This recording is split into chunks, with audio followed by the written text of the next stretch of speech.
Welcome to our channel. Today we how to transfer IIS sites from one Windows VPS to another step by step clearly. Begin by logging into the source Windows VPS where the IIS sites are currently hosted. Open the Internet Information Services IIS Manager. Identify the site you want to transfer in the Connections pane. Right-click on the site and select Export. Choose a location to save the site's zip file and click OK. You should now Next, log into the destination Windows VPS. Open the Internet Information Services IIS Manager on this server. Right-click on the site's node in the Connections pane. Select Import. Browse to the location where you saved the exported zip file. Choose the zip file and click OK to import it. Review any prompts or warnings during the import process carefully.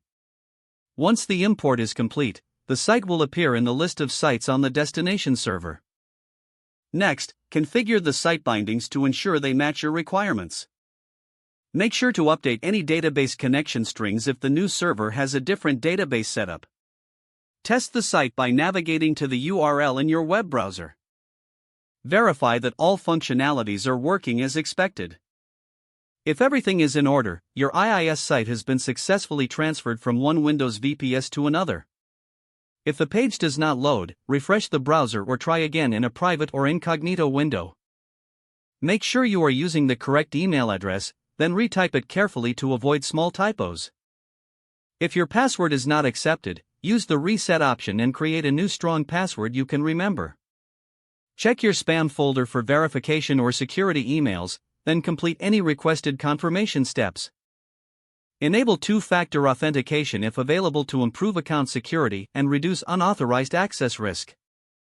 After signing in, review your profile details so your contact information and settings are accurate and current.